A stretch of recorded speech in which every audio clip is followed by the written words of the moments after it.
Mumbai police passport पे religion देखकर गोली नहीं चलाती, क्रिमिनल रिकॉर्ड देखकर ठोकती है। I have been shot.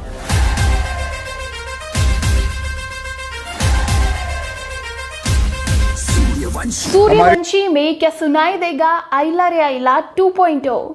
क्या इस गाने में सिम्बा, राउडी राठौर और सिंघम मस्ती करते हुए दिखाई देंगे? इस गाने को गाने वाले दलेर मेहंदी के बारे में क्या है वो खास बातें जो आप नहीं जानते होंगे? हेलो फ्रेंड्स, आप देख रहे हैं बॉलीग्राफ स्टूडियोज। मैं हूं सोनिका जाल। सूर्यवंशी का तो सभी को इंतजार है, लेकिन इस फिल्म में जो 2 गाने रिक्रिएट होने वाले हैं उनका भी फैंस में गजब का क्रेज है। एक गाना है टिप टिप बरसा पानी, जिसमें कटरीना और अक्षय कुमार की केमिस्ट्री नजर आएगी, और दूसरा गाना है आइला रे आइला, जिसमें सूर्यवंशी में नजर आने वाले अक्षय कुमार, अजय देवगन और सिम्बा यानी रणवीर सिंह डांस करते हुए, मस्ती करते हुए नजर आ सकते हैं। आइला रे आइला गाने की बात करूं तो ये खट्टा मीठा का सॉन्ग है, जो कि अक्षय कुमार की ही फिल्म है, और इस फिल्म में जब ये गाना आया था लोगों को बहुत ज़्यादा पसंद आया था। और कोई भी डांस पार्टी हो या शादी की पार्टी हो, बर्थडे पार्टी हो, ये गाना ज़रूर बजता है, और जब भी बजता है तो हर कोई थिरकने पर मजबूर हो जाता है। तो अब इसका जो रिक्रिएटेड वर्जन आने वाला है वो भी धमाकेदार होगा, और हो सकता है कि इस बार भी इस गाने को दलेर मेहंदी ही गाए। दलेर मेहंदी की बात करें तो पॉप कल्चर की शुरुआत उन्होंने की थी बॉलीवुड में। उस वक्त पॉप कल्चर इतना फेमस नहीं हुआ करता था, और बॉलीवुड गानों के अलावा लोग कुछ सुनना ही पसंद नहीं करते थे। ऐसे में दलेर मेहंदी एक ऐसे स्टार बनकर आए जिन्होंने सभी को पॉप गानों की आदत दिलाई। आइला रे आइला गाने की बात करें तो ये अक्षय कुमार की खट्टा मीठा फिल्म का गाना है, जिसमें अक्षय कुमार, राजपाल यादव मस्ती करते हुए, डांस करते हुए नजर आए थे। और गजब का गाना ये है, जब भी किसी शादी या डांस पार्टी में बजता है तो हर कोई थिरकने को मजबूर हो जाता है। दलेर मेहंदी ने अपनी आवाज़ दी थी। दलेर मेहंदी जहाँ भी आवाज़ देते हैं वहाँ तो हर कोई थिरकेगा ही, क्योंकि खुद दलेर मेहंदी अपने गानों में भांगड़ा करते हुए, डांस करते हुए, मस्ती करते हुए नजर आते हैं। तो चलिए, दलेर मेहंदी की भी कुछ खास बातें आपको बतानी ज़रूरी हैं, क्योंकि दलेर आप में से कई लोगों के फेवरेट भी होंगे। दलेर पाजी को पॉप कल्चर का बादशाह कहा जाता है। वो पॉप गाने तब लेकर आए थे जब पॉप कल्चर इंडिया में नया नया था। 1995 के आसपास की बात करें तो फिल्मी गानों के अलावा लोग कुछ सुनना या देखना पसंद ही नहीं करते थे। तब आए हमारे पॉप स्टार दलेर मेहंदी, जो पगड़ी पहनकर मस्त भांगड़ा करते थे, और उनकी आवाज़ जैसा टूटता हुआ शीशा, अलग सी खनक थी इनकी आवाज़ में। इनका पाजी का पहला एल्बम आया था बोलो तारा रारा, और आते ही इस कदर छाया कि हर कोई इस गाने में नाचने को मजबूर हो जाता था। बहुत बार इस गाने को पार्टीज में बजाया जाता था।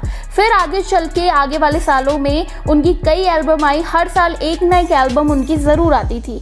उनके जीवन के 3 टर्निंग पॉइंट है जो आपको जानने ज़रूरी है। 1997 में क्या हुआ था, अमिताभ बच्चन कम बैक कर रहे थे। इससे पहले 5 साल तक उन्होंने इंडस्ट्री से गैप ले लिया था। उनका बुरा दौर चल रहा था, ये कह सकते हैं, क्योंकि पॉलिटिकल और बोफोर्स घोटाले में फंसकर उनकी रातों की नींद हराम हो गई थी। तब ये फिल्म बनाई उनकी company Amitabh Bachchan corporation limited ने। फिल्म पिट गई, लेकिन उनके स्टार ऑफ द मिलेनियम का रास्ता फिर से साफ हो गया, उनका कमबैक हो गया। ये फिल्म पिटी, अमिताभ की कंपनी भी डूबी, लेकिन एक सितारा इस फिल्म से बहुत ज़्यादा चमक उठा, वो था दलेर मेहंदी। कीजिए 1997 का वो टाइम जब शादियों, टेम्पो, पान की दुकानों में सिर्फ अल्ताफ राजा या तो राजा हिंदुस्तानी के गाने बजते थे, लेकिन उनके बीच में अगर ये गाना ना बजता तो मार मच जाती थी। गाना था नन्ना नन्ना ना रे, जो कि दलेर मेहंदी ने गाया था। आपको याद होगा दलेर मेहंदी ने अपना फ्यूचर इसी गाने से साधा था। सुदेश भोसले की भारी आवाज़ के साथ इनकी आवाज़ मिलती थी और पार्टियों की शान हुआ करती थी।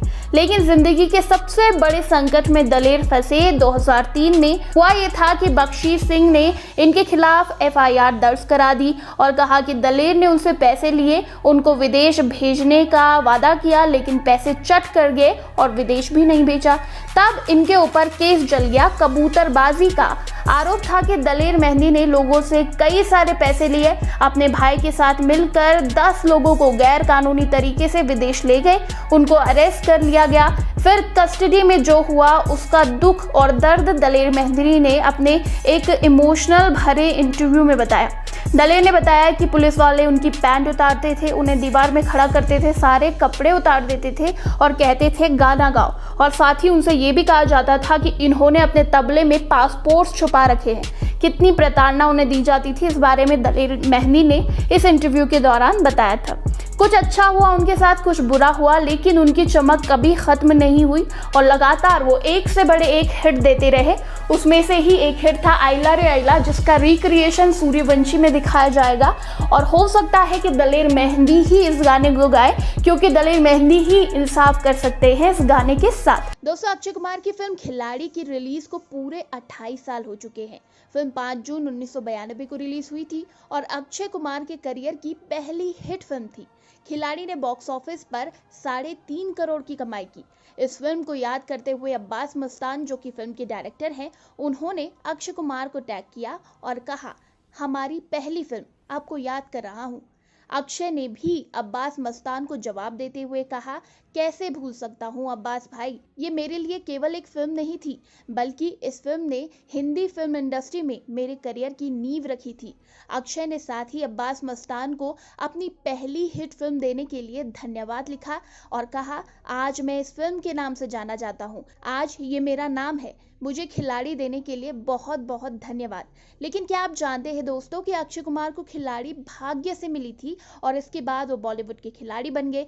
इस फिल्म से पहले अक्षय कुमार ने सौगंध, डांसर और मिस्टर बॉन्ड जैसी महाफ्लॉप फिल्में की थी और उसके बाद अक्षय कुमार ने अपना बोरिया बिस्तर पैक किया और कनाडा जाने लगे थे।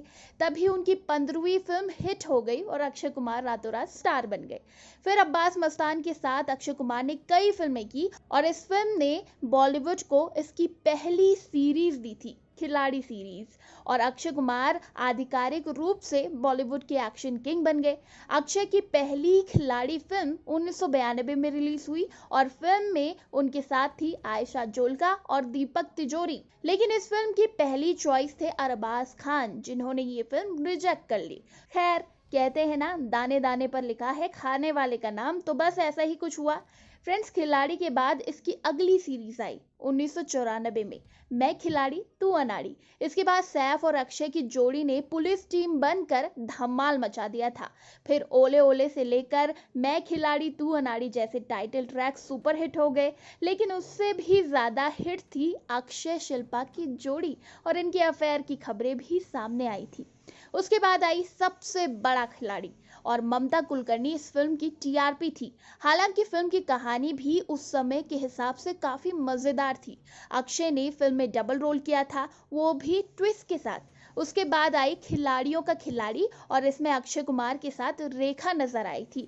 लेकिन इन दोनों की जोड़ी बड़ी अजीब लग रही थी। शायद यही कारण था कि फिल्म बॉक्स ऑफिस पर फ्लॉप हो गई। लेकिन फिर मिस्टर एंड मिसेस खिलाड़ी में अक्षय और जूही चावला के क्यूट रोमांस को दर्शकों ने खूब प्यार दिया। लेकिन बाद में मिस्टर एंड मिसेस खिलाड़ी आए और इसमें अक्षय और जूही चावला के क्यूट रोमांस को दर्शकों का खूब प्यार मिला। वहीं जब तक रहेगा समोसे में आलू और फिल्म का टाइटल ट्रैक अकेला है मिस्टर खिलाड़ी, मिस खिलाड़ी चाहिए, ये बहुत ज़्यादा चार्ट बस्टर सॉन्ग रहे, लोगों को बहुत पसंद आए। और फिर आई इसके बाद इंटरनेशनल खिलाड़ी। ये फिल्म नहीं चली, लेकिन इसके बाद अक्षय कुमार की लव स्टोरी खूब चल पड़ी। ट्विंकल खन्ना से उन्होंने चुपचाप शादी कर ली और इसके बाद आया इसका अगला पार्ट खिलाड़ी 420। फिल्म में एक बार फिर से अक्षय कुमार डबल रोल में नजर आए थे और उनके देव और आनंद वाले किरदार इतने कंफ्यूजिंग थे कि समझ नहीं आ रहा था कि 2 हैं या 1, और 2 हैं तो कौन मरा और कौन जिंदा बचा। और फिर आई दोस्तों खिलाड़ी 786 और इसमें अक्षय कुमार और आसिम नजर आए थे। ये फिल्म तो सभी को याद होगी और इसने बॉक्स ऑफिस पर 97 करोड़ का धमाकेदार कलेक्शन किया था। तो भाई ये थी खिलाड़ी सीरीज, जो कि बॉलीवुड की सबसे लंबी सीरीज कही जाती है और इस सीरीज ने खिलाड़ी कुमार को ऐसे मुकाम में पहुंचाया जिस पर पहुंचने की उन्होंने शायद खुद भी कल्पना नहीं की होगी। दोस्तों, आप तो जानते ही हैं कि अक्की का नाम फोर्ब्स मैगजीन में लिस्टेड है और इस लिस्ट में वो एकमात्र भारतीय सेलिब्रिटी बन चुके हैं जो कि सबसे ज्यादा कमाई करने वाले दुनिया भर की सेलिब्रिटीज की लिस्ट है। पिछले साल भी अक्की का नाम इस लिस्ट में था और उस वक्त वो चौथे नंबर पर थे और उनकी कमाई थी 465 करोड़ रुपए, लेकिन अब उनका नाम इस लिस्ट में 52वें नंबर पर है क्योंकि अक्षय की कमाई बीते एक साल में 22% घटकर 364 करोड़ रुपए रह गई है।